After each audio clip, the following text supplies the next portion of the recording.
Hello friends, ગુજરાતીઓને કશે travelling પર જવાનું હોય કે ઘરે કંઈ ના સૂઝે શું બનાવવું ત્યારે આઇકોનિક ડીશ એટલે કે મેથીના ઢેબરા. અને વિન્ટરમાં જ્યારે સરસ એવી મેથી મળે તો દરેક ગુજરાતીના ઘરે મેથીના ઢેબરા તો ચોક્કસથી બને. પણ અમુક વખત ઢેબરા ઠંડા થાય ત્યારે ડચુરા વળે એમ થઈ જાય છે. અમુક વખત ઢેબરાનો લોટ બાંધ્યા પછી તો ઢેબરા વણાતા જ નથી. તો આજે હું એવી બધી નાની નાની ટિપ્સ તમારા સાથે શેર કરવાની છું કે તમે એ બધી ટિપ્સ ફોલો કરી લીધી તો તમારા પરફેક્ટ એવા ઢેબરા રેડી થઈ જશે. તો આજની ગુજરાતીની આઇકોનિક ડિશની રેસીપીના ઇન્ગ્રીડિયન્ટ છે. તો ફ્રેન્ડ્સ, આપણી આ સિમ્પલ ઇન્ગ્રીડિયન્ટ યુઝ કરીને જ આજની આપણી ડિલિશિયસ રેસીપી બનાવવાના છે. તો એના માટે મિક્સર જારમાં 7 થી 8 કળી લસણની, 2 લીલા મરચાં તીખાવાળા લીધા છે મેં, નાનો ટુકડો આદુનો અને 2 ચમચી ગોળ લઈશું અને 3 ચમચી જેટલું ખાટું દહીં. હવે આ બધાને સરસ એવું ગ્રાઇન્ડ કરી લેવાનું છે. આ રીતનું ગ્રાઇન્ડ કરી અને પેસ્ટને આપણે સાઈડ કરી લઈશું.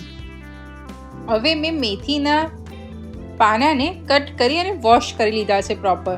એ મેથીના પાનાને આપણે એક પરાતમાં લઈ લઈશું અને જ્યારે બી ઢેબરા બનાવતા હોય ત્યારે મેથીનું પાણી સુકાઈ જાય ત્યાં પછી જ ઢેબરા બનાવવાના છે.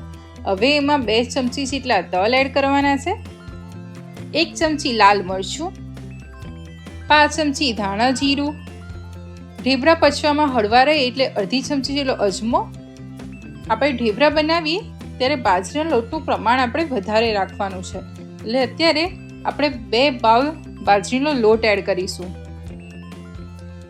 સ્વાદ પ્રમાણે મીઠું એડ કરી લેવાનું છે અને 2 બાઉલ બાજરીનો લોટ સામે અડધો બાઉલ જ આપણે ઘઉંનો લોટ લઈશું.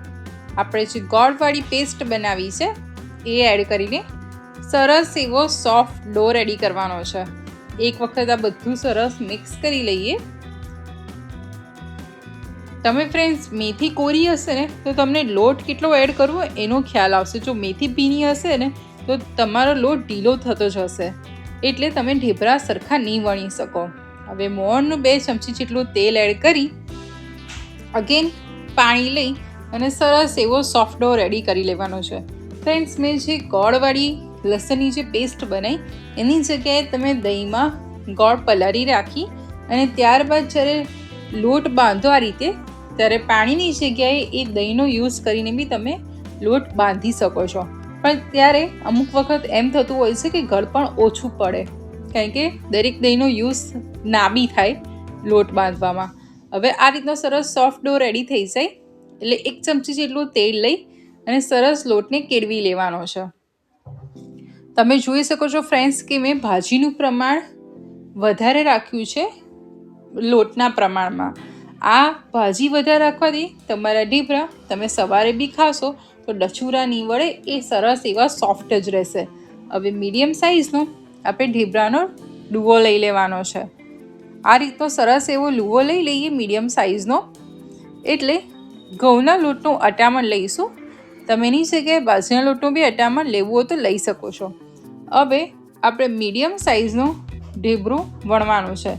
જ્યારે બી આપણે ઢેબરા બનાવતો હોઈએ ત્યારે ઢેબરાને એકદમ પતલા નથી વણી દેવાના, મીડિયમ થીક ઢેબરા વણવાના છે. અને ઢેબરાને નાની સાઇઝના વણીશું તો આઈ એટ્રેક્ટિવ રેસીપી રેડી થશે.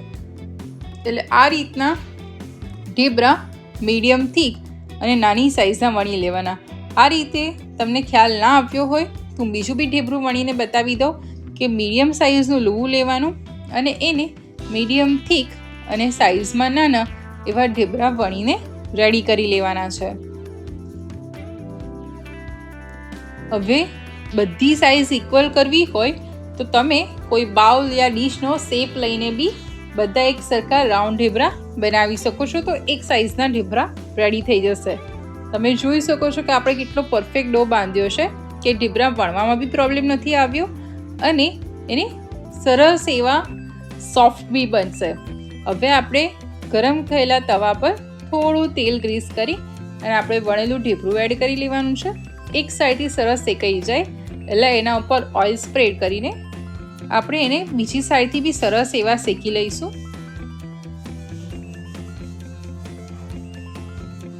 આ રીતે એને સરસ એવા બીજી સાઈડથી બી ઢેબરું શેકાઈ ગયું છે.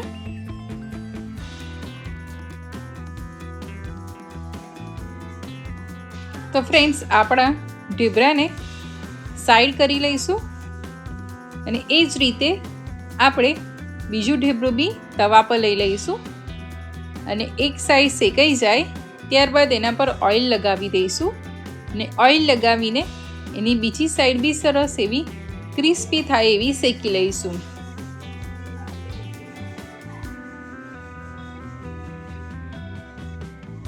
આ ફ્રેન્ડ્સ આપણી ઢેબરાની રેસીપી છે. મેં મેથીના થેપલાની રેસીપી બી તમારા સાથે શેર કરી છે. એ મારા ચેનલ પર જઈને તમે એ રેસીપી બી જોઈ શકો છો. તો આપણા પરફેક્ટ એવા વિન્ટરમાં મજા પડે એવા મેથીના ઢેબરા રેડી થઈ ગયા છે. દરેક ઢેબરાને થોડા ઠંડા થઈ જાય ત્યારબાદ તમે એરટાઇટ કન્ટેનરમાં કે કેસરોલમાં 3 દિવસ સુધી સ્ટોર કરી શકો છો અને જ્યારે બી ખાવા હોય ઢેબરાને ત્યારે આ રીતનું ઠંડુ ઘી એના પર સ્પ્રેડ કરીને ખાશો તો હા જલસો પડી જશે. તો તમે બી મારી આ નાની નાની ટિપ્સ ફોલો કરી અને મેથીના ઢેબરા બનાવો અને કેવા બન્યા મને કોમેન્ટમાં જણાવજો. આવી બીજી ટેસ્ટી રેસીપી સાથે ફરી મળીશ. Good bye.